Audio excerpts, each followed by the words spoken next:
All right. All right, we're back. Hello. Sorry for the hold up there, folks. We're supposed to Hello. take. It's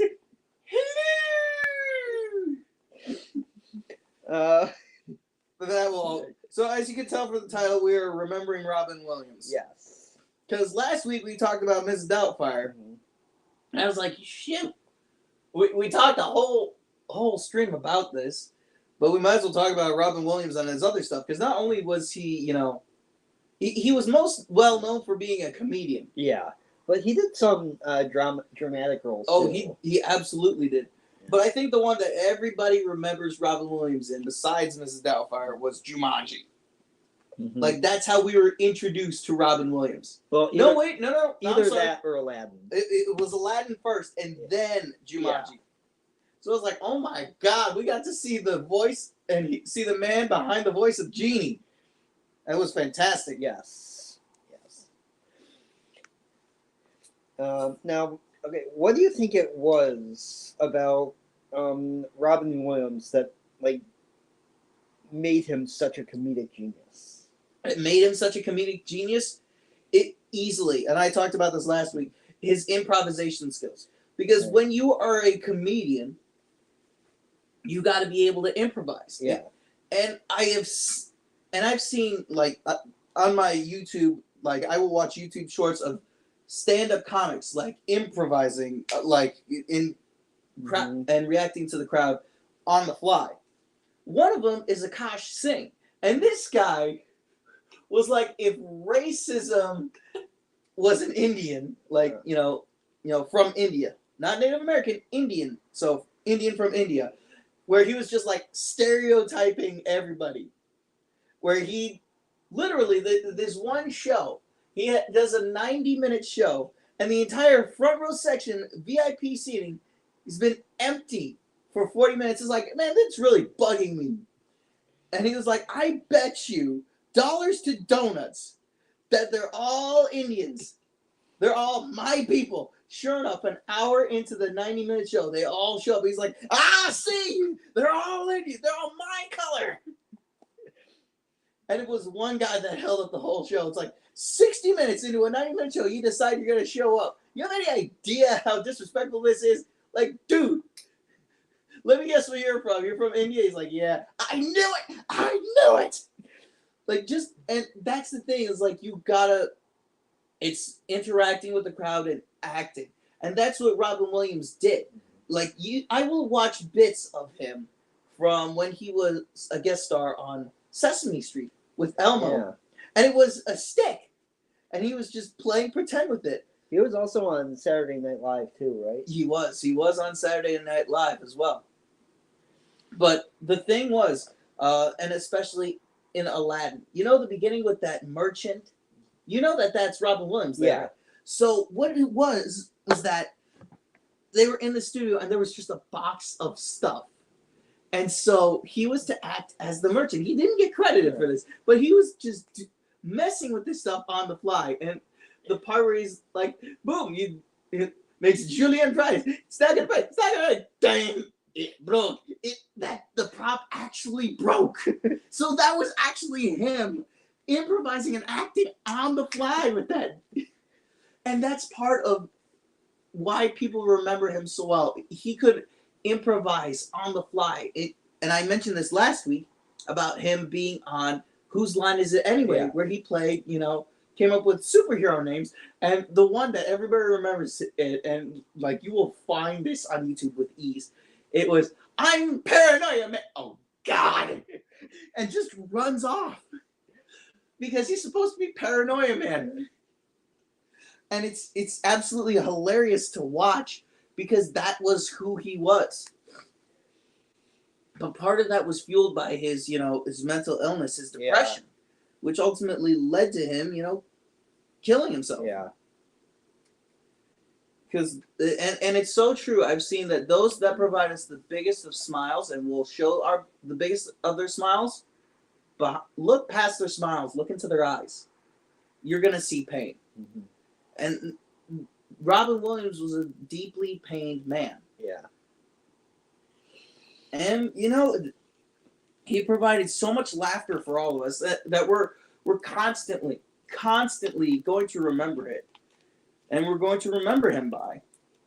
And we're going to pass, and I feel like our generation is going to pass on stories of stuff that we've seen Robin Williams do, and just the little things that he is going to be around.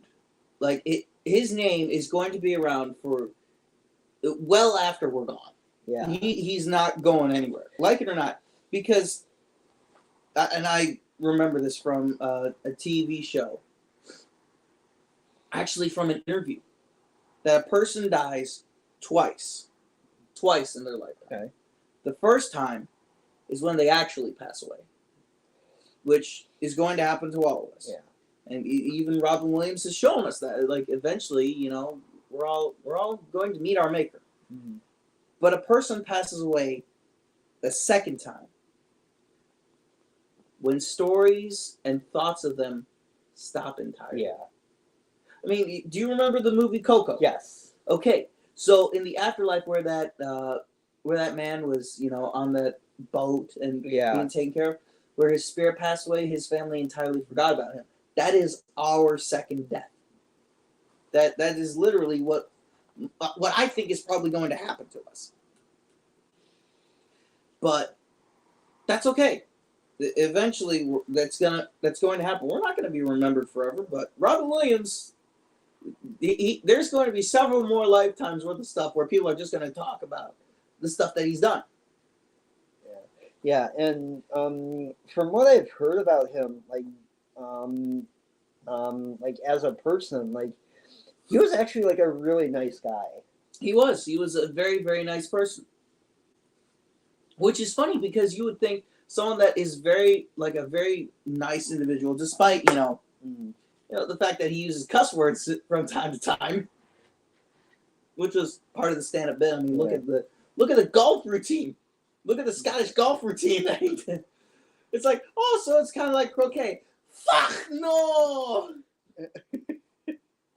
Like, yes, he's gonna cuss, but the fact that he had such beef with Disney that he refused to voice Genie again because of the way that he was treated, it's like, yeah.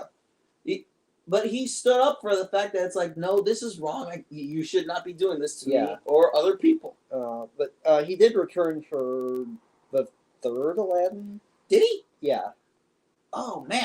Yeah, I had that one, actually. Yeah, because Dan Castellaneta, Homer Simpson, voices Genie in the second one, doesn't he? Yeah, in the second one, in the TV show, I think. Yeah, he does in the TV show as well. And in Kingdom Hearts. Yep. Yeah, that's about right. But Robin Williams, a lot of people will have stories about how they've met him. He was a genuinely nice person, a genuinely good soul. Yeah. And that's exactly who he is. Because, I mean, you could even see that in some of his dramatic roles. There's one movie I want to watch of his that I can't find anywhere. I'm probably going to have to rent it on like Amazon or Hulu, wherever it is. Dead Poets Society. Where he is fired because he's not telling these kids what to think, but how to think. And at the end, they interrupt this interim teacher's lesson by standing on their desks and going, "Oh, Captain, my Captain." Because he has taught them that life isn't just about, studying books, that sometimes it means doing stuff that feels right and being eloquent.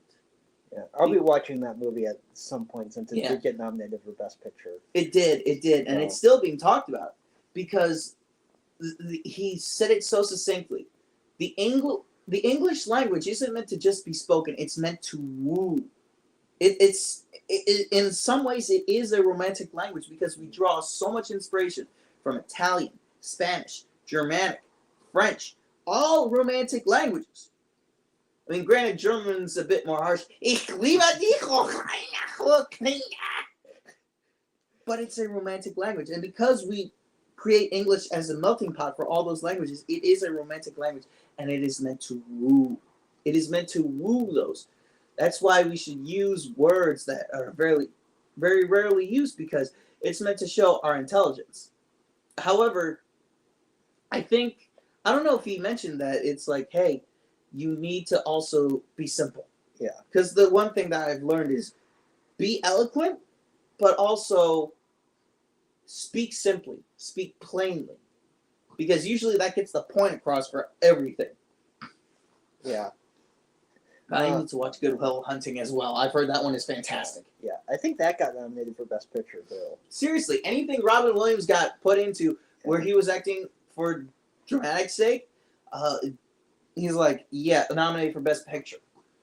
I think there was one movie that I watched in school where the teacher was saying, hey, just to let you guys know, you do see Robin Williams' naked butt. Okay. Where he plays a man that lost his wife and he had like a mental breakdown. But it was the result of a man who was listening to this radio disc jockey from his talk show, and this guy went and shot up Robin Williams' character's wife, like right in front of it. I can't remember what the movie is, but the radio disc jockey, meets up with him, and like he helps him come to grips with it. And was it Good Morning Vietnam? No, it wasn't Good Morning Vietnam. Because that one, Robin Williams plays a disc jockey or radio DJ. Yeah, radio host. Radio host. But no, this one, it was... God, I can't remember it. Well, we've got supercomputers in the palm of our hands, so I'm going to find that one out. So, what movie... Yeah.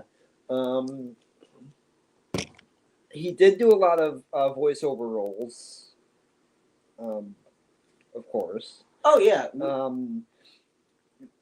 His most famous one being the genie. Mm-hmm. Easily. His second most famous one, Robots. Yeah, which... I still like that one line at the end. I mean, yeah, I like Robots, but... Was it Fender or Bender or whatever his name is? Fender, I think. Yeah. He's really just like a tamer version of the genie. It really is. But I like his one line at the end. It's a mix and infusion of jazz and funk. Huh? It's called junk. Like, okay, that's funny. That is funny.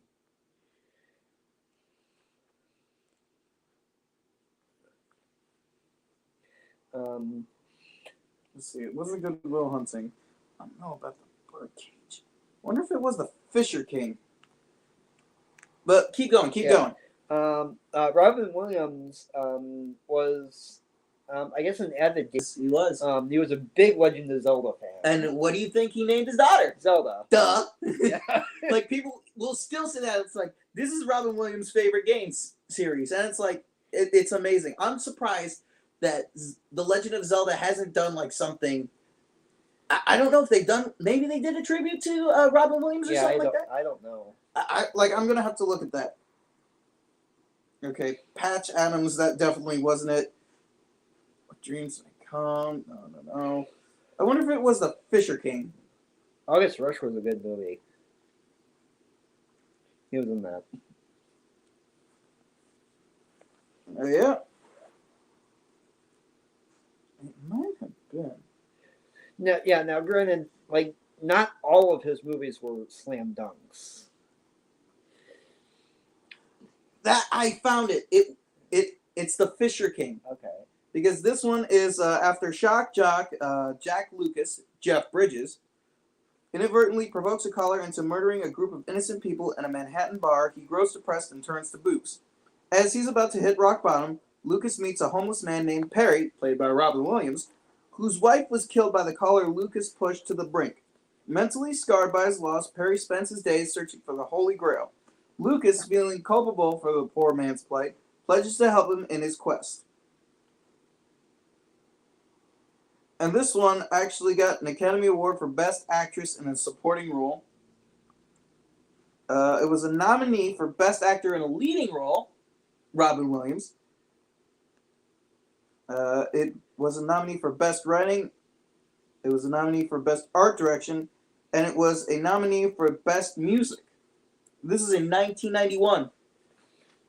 Oh, and did you know that Robin wanted to audition for the role of Hagrid in Harry Potter? You're telling me we could have had Robin Williams as Hagrid? Yeah. Oh my God! Like, I love the guy who played Hagrid. You know he passed away recently, right? Yeah. Yeah, Robbie Coleman. Robbie something. Yeah, and it's so sad that he passed away. I was like, Hagrid's gone. What the hell? He wanted to audition for the Keeper of the Keys in Grounds of Hogwarts, but didn't get his foot in the door. Director had to turn him down though because J.K. enforced a rule that only a British cast were involved in the franchise. Dang. Still, it's J.K. Rowling. It's her baby. Yeah. Which, you can't exactly be mad at, but you're also like, man, would have been nice. Yeah. But hey, she calls the shots, and even more so with the Harry Potter TV series that's going to be coming out, which I think we're actually going to see more details. So it might be better, and of course, J.K. Rowling is still helming the creative direction of it. A lot of people are not happy about that. No, they're not. But to be fair, though, this is her baby. Yeah. This is what got her to be a household name for the Harry Potter book series. Yeah. You screw with that, you take her off, you lose a ton of money. Yeah. Okay, good example. Rings of Power. Nobody talks about Rings of Power because it was so bad. Even as someone that has briefly read The Second Age and has a rough idea of what happens, the stuff that happens in Rings of Power is fiction. It's fictitious. It doesn't follow the history. So a lot of us are just like, we're going to ignore it and pretend it doesn't exist. Much like Avatar: The Last Airbender movie. That doesn't exist either. I've heard mixed things about the live-action TV show. Yeah, here's the thing. They took the first season, which has 26 episodes. We'll call it 24 episodes for argument's sake. And they cut it down to 8. They cut out all the filler. And they say, we're going to make Aang serious.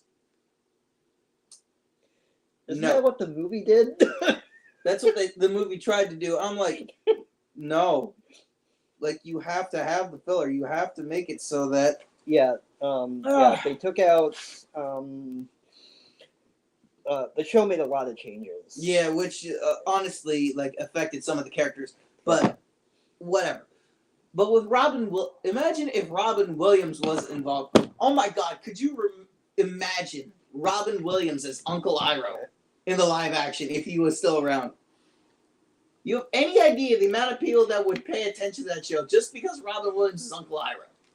Granted, I don't think he would have made the role, but he certainly would have had a nice touch on it. Yeah.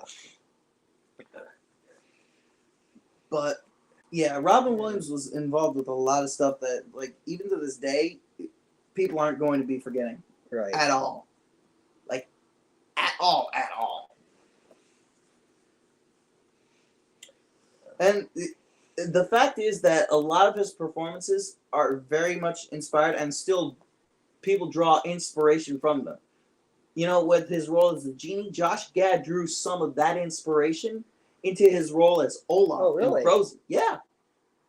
He was because he knew that the only way a character such as this is going to thrive is if he's very animated.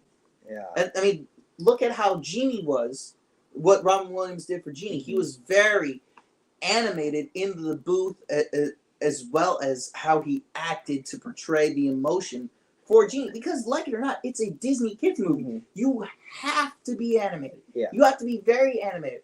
And being very animated takes a lot of energy from you.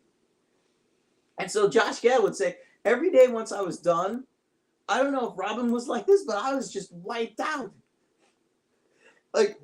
Even Josh going Olaf walks into an ice go, oh look, I've been impaled. But nothing could compare to Robin Williams' performance where he was Genie saying, excuse me? Did you rub my lamp? Did you wake me up? Did you want me out of here? Now all of a sudden you're walking out on me? I don't think so. Not right now.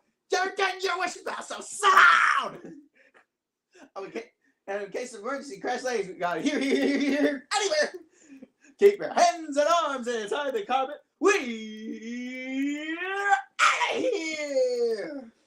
Like being that animated for like the span of, imagine being animated like that. That was probably like what, a minute and a half or something. Stretching that out for your entire takes every single time. Yeah. And God forbid you screw it up. Because then you're like, I gotta do this again. The fact that Aladdin was able to outsmart the genie And got a freebie wish. Yes. It's like, you're now by one, pal. And then when the light tells us, it's like, oh no, I didn't wish that. You did that on your own. Well, now I feel sheepish. Well, now I feel sheepish. All right, you bad boy. No more freebies. Like, I'm a person that likes to be animated, but that's because, you know, I've got a lot of young cousins in my family, so, and when I was younger, I could be very, very animated, but it would take so much out of me. Yeah. But now there's new babies happening around, so you still have to be very animated. And one of these days, I'm going to have kids of my own. Yeah. I'll have to be very animated, and not just in brief spurts, but like a good chunk of the day. When I'm not working, it's like, holy smokes, I'm tired, I'm exhausted. Yeah. Dad, oh my God!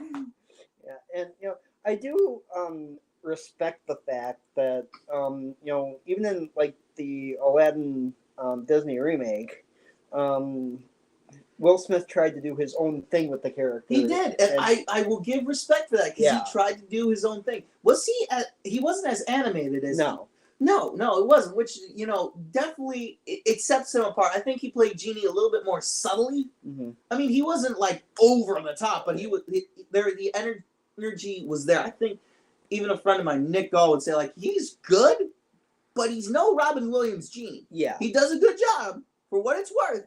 Like, credit where credit is due, but it's not quite there. Which, to be fair, when they asked him to play the role of Genie, he had to have realized how big these shoes were. Like, if somebody tells me, oh, you're your father's son, I'm like, holy smoke, how big were this man's shoes? Like, good example, my dad ran a shop. He ran a jewelry store when I was younger. And he still found time for us kids and even doing some home repairs. I'm doing some of that stuff, and I'm like, holy smokes, how did he keep up? Did he ever like want you to like take over the shop?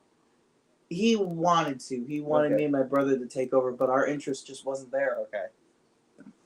And on one hand, he was sad about that, but on the other hand, he was happy because his boys made a decision that ultimately was for their benefit. Mm-hmm. Mm-hmm. You stinky bread. You stinky bread. Oh, somebody get this one on TikTok. See these on Mentos. But it's not just his comedy acting, it was his drama. And the fact that numerous times when he was involved in dramatic comedy pictures, he was nominated for roles, and he didn't get his first an Oscar until Good Will Hunting. Yeah. He actually won that? He did. For Best Supporting Actor. Which I thought, oh my gosh, like he should have been nominated for like that. Oh, he should have won numerous other ones. Oh, another one that I feel we should talk about is Hook. Yes, Hook. People weren't a fan of Hook so much, but I liked it. I liked this one. Because it was Steven Spielberg putting a new take and a twist on the story of Peter Pan, which he did it, and it was completely original. And it was like, wow, imagine if Peter Pan grew up. Like, just imagine that.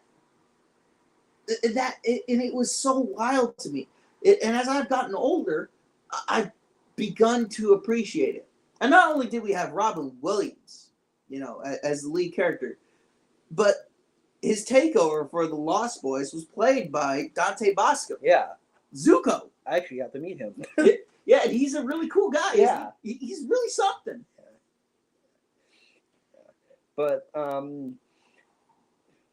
like Robin Williams is like the perfect person to play somebody like Peter Pan. He is. He really was, because it was he didn't know how to be Peter Pan until he managed to figure out who his character was, and we see that as he grows throughout the movie. Like, yeah, people didn't like this, but I genuinely thought it was good because it tackled his issues of what does it mean to be a father? What does it mean to grow up? But to not only just to grow up, but to find that way to reclaim some childlike innocence, some sense of wonder in the world. Finding that balance where it's absolutely amazing. And honestly, it's one that I want to strive for. It's where it's like, yeah, I have to grow up. I got to be a man. But I want to hold on to just a little bit of that magic that I had where the world was full of wonder. And it still is to me. But it's a hard balance to hold on to. Yeah. Especially in this day and age where it's like, oh, this, that, and the other. It's like, God, can we just get along? But I genuinely enjoyed that performance. And of course, there was my jacket. I'm like, he had to deliver that line. It's like, dude, come on. You didn't know people were going to make a joke of that, did you? Nope. No. But yeah, with Robin Williams, we're still going to be telling stories about him. And like, people will have their own experiences with him, and far stretching than more so than anyone else. Yeah.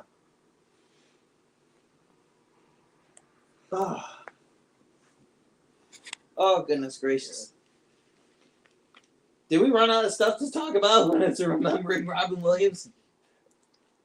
One thing I want to bring up about Mrs. Doubtfire that we didn't get to talk about last time. Okay.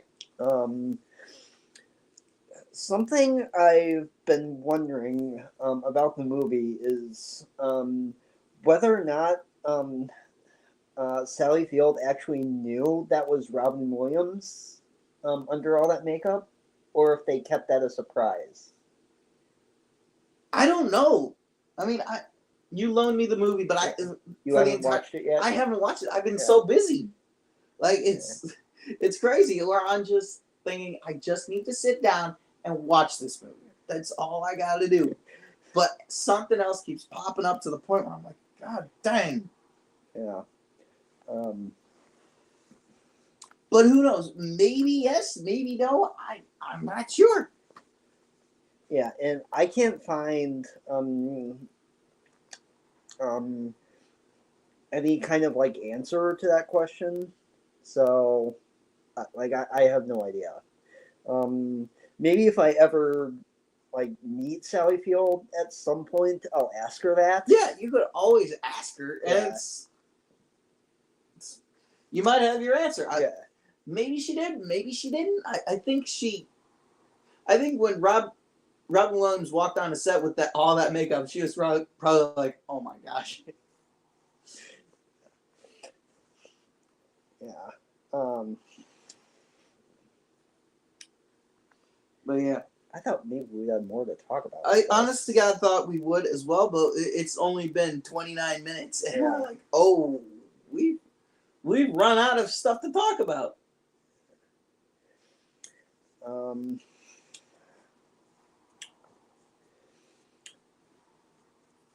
So we can either talk about something else or we can end it early. We might have to end it early because I know I've still got some I still got some cleanup to do and stuff like that. It's like, oh, jeez, did we run out of stuff? It looks like we did. But I know, yeah, Robin Williams is going to be remembered for a very, very long time. Like, there's no question, there's no doubt about it. People are going to draw inspiration from his performances, like, a lot. But, yeah, what should we talk about next time? I think it's about time we talk about the Sam Raimi Spider-Man movies. movies. Yeah, we should, because those are classic Spider-Man movies. Yes. Like they laid the groundwork for essentially, you know, like Sam Raimi Spider-Man movies as well as the Blade movies laid the groundwork for the MCU. Yeah. So, and I know I'm gonna want to talk about MJ in Spider-Man 2 because she kind of bothered me in that movie. Yeah. Yeah, pretty much. She kind of bugged me a bit too in there. It's like, what are you doing? Like, what are you doing, girl? But that'll be next time. Yep. So next time we'll talk about the Sam Raimi Spider-Man movies. Yeah. The classics that there were, and some of the things that we got problems with on there. So, like, comment, subscribe, join the Discord, Share the video. And we'll see you guys in the next one. And let us know. What's your favorite moment in any Robin Williams movie was? What ones do you remember? Yeah. Because I'm sure there's ones that we didn't touch. Right. But keep in mind, we're doing this kind of off the cuff here. Yeah. We'll see you next time. All right. See you next time. Bye-bye.